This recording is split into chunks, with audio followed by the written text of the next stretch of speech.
Bonjour et bienvenue sur France 24 et RFI. Aujourd'hui, un entretien exceptionnel depuis l'espace à bord de la Station spatiale internationale. Nous avons le privilège d'avoir avec nous Sophie Adno. Bonjour Sophie Adno, merci d'être avec nous sur France 24 et RFI.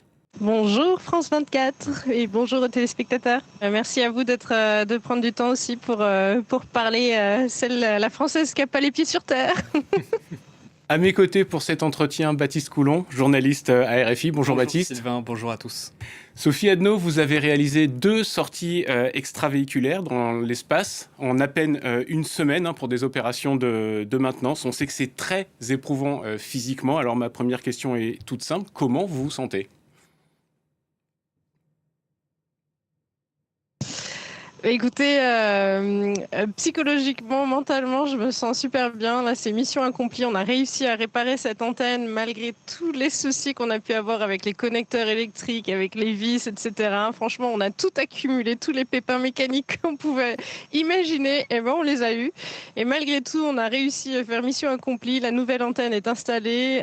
Les équipes ont déjà commencé les premiers tests, mais on attend les résultats bientôt de la fin des tests et on espère que les tests seront fructueux, mais pour l'instant, il y a tout qui semble bien se passer. Donc, psychologiquement, mentalement, c'est la grande victoire. Ça n'a pas été facile, mais on a réussi tous en équipe avec les équipes de Houston qui nous guidaient, les équipes en interne station ici, Jack et Jessica qui pilotaient le bras robotique et qui nous ont aidés à nous préparer le matin et à nous déséquiper le soir. Et puis bien sûr avec ce binôme, cette équipe avec Anil où on était vraiment en synchrone et on arrivait à vraiment faire du travail bien coordonné pour arriver à faire ce qu'on devait faire. Donc ça c'est pour l'aspect psychologique et mental, super bien. Pour l'aspect physique, c'est sûr, je suis un peu toute courbaturée là, mais bon, le lendemain d'une sortie extravéhiculaire, je pense que c'est quand même normal. Le scaphandre, c'est une bête à dompter, c'est énorme, ça pèse lourd, et chaque mouvement est fatigant, chaque mouvement du bras, de la main, tenir un objet, et c'est une dépense énergétique incroyable. Donc là, oui, pour tous vous avouer, je suis un petit peu courbaturée, mais c'est pas grave, ça va passer ça. Sophie Adno, racontez-nous le moment où la porte s'ouvre et où pour la première fois vous faites vos premiers pas dans l'espace. Qu'est-ce que l'on ressent ? Est-ce que ce sont des sensations qui sont conformes à celles que vous aviez anticipées ?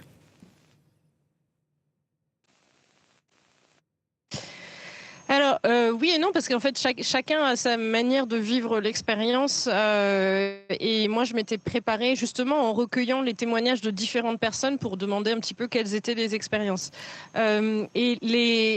Ce qui s'est passé entre la première et la deuxième sortie extravéhiculaire, pour moi je l'ai ressenti un petit peu d'une manière différente. La première sortie extravéhiculaire, c'était une joie intense, mais vraiment waouh, ça y est quoi, ça s'ouvre, ça y est, j'y suis quoi. Mais en même temps, assorti d'un peu d'appréhension, parce que forcément, c'est le grand saut dans l'inconnu, si je puis dire. Donc, ouais, les deux joies assorties d'un peu d'appréhension. Et la deuxième sortie extravéhiculaire, en fait, comme c'était la suite de la première, et que la première, on a eu beaucoup de soucis techniques, eh ben, il y avait une certaine forme de pression. On avait vraiment envie d'arriver à installer cette nouvelle antenne, mais bon, en même temps, des fois, la mécanique nous joue des tours.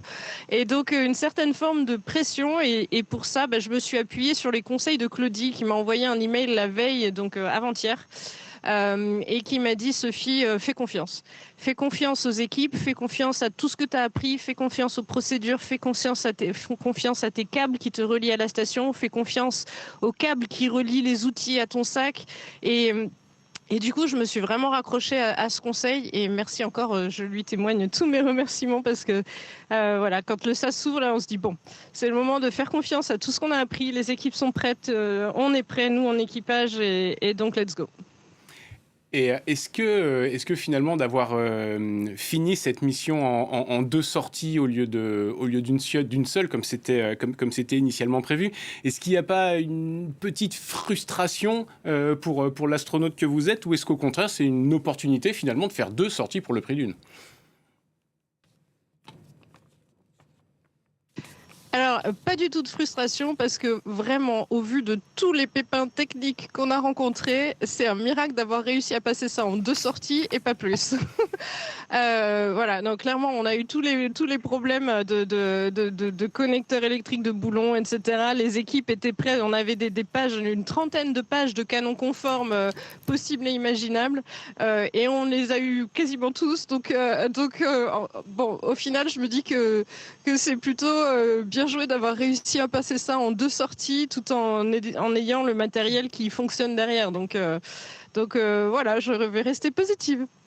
Sophie Adno, nous terminons un été qui aurait été celui de tous les records, notamment en Europe avec des chaleurs extrêmes, avec des incendies d'ampleur. À quel point vous êtes-vous rendu compte, vous, visuellement, de là où vous êtes, de toutes ces conséquences du changement climatique? Est-ce que vous pourriez nous donner peut-être des exemples concrets de ce que vous voyez concrètement?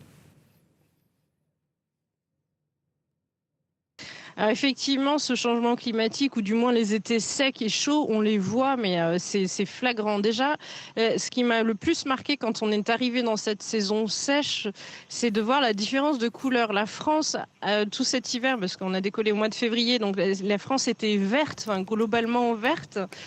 Et depuis l'été, là, tout était gris et jaune, enfin, comme un champ de blé coupé, mais jaune. Voilà, c'était vraiment marquant la différence de la couleur de la France dans son de couleur de la différence de couleur de la France dans son ensemble. Euh, Ça, c'est la première chose. La deuxième chose, c'est que les feux, on les voit, mais on voit surtout les fumées, en fait, les nuages de fumée qui se dégagent. Et quand il y a du vent, en fait, on voit la grande traînée de vent qui emmène la fumée. Donc ça, c'est assez marquant. Concernant le changement climatique aussi, on voit les lacs qui s'assèchent et notamment l'exemple le plus flagrant, c'est la mer d'Aral où en fait on la voit mais rapetissée vraiment rapidement. Et puis d'ailleurs dans les endroits où il n'y a plus d'eau, on voit que ça s'est transformé en forêt. Donc ça c'est vraiment intéressant à voir. J'ai vu aussi, et là, je me souviens, la première fois que j'ai vu ça, ça m'a étonnée, vraiment surprise. Je pensais pas pouvoir voir ça depuis là-haut, mais des îles inondées.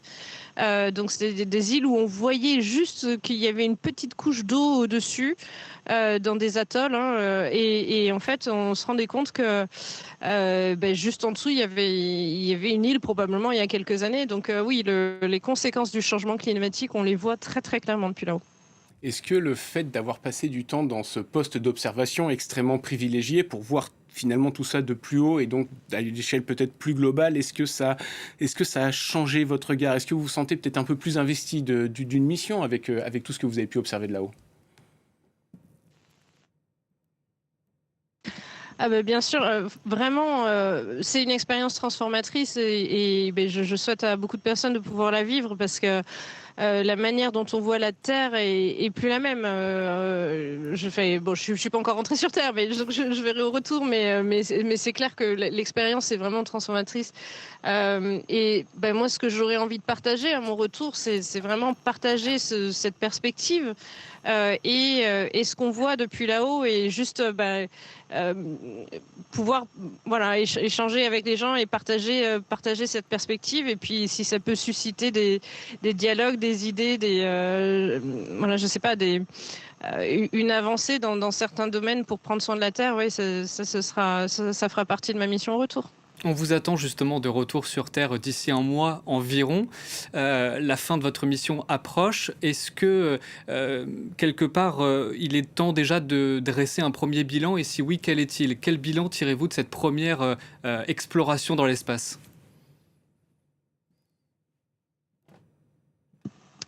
Un bilan qui vraiment se passe bien. Ouais. En fait, jusqu'à maintenant, avoir réussi à faire quasiment toutes les expériences scientifiques. Jusqu'à maintenant, en fait, on a réussi à cocher toutes les cases des objectifs qui ont été menés. Il en reste quelques-uns d'ici la fin et d'ici le retour sur Terre. Ça, plus les sorties extravéhiculaires, plus le fait d'avoir réussi aussi à transmettre aux Français et aux autres nationalités qui voulaient bien écouter. Mais et aux Français en particulier, ce que je vivais là-haut dans l'espace et l'expérience que j'ai ici pour éventuellement susciter des vocations. Donc je pense que le bilan final restera à définir, mais en tout cas, pour moi, l'ayant vécu ici, je trouve que c'est très positif. Merci beaucoup Sophie Adno, merci d'avoir été avec nous sur France 24 et RFI. Merci beaucoup à vous, merci aux auditeurs, aux téléspectateurs de RFI et France 24. Merci beaucoup Sophie Adno d'avoir été avec nous sur les antennes de France 24 et RFI. Merci à vous Baptiste pour cet entretien. Merci Sylvain. Un entretien que vous retrouverez bien sûr sur notre site internet et nos différentes plateformes numériques. Restez avec nous sur France 24.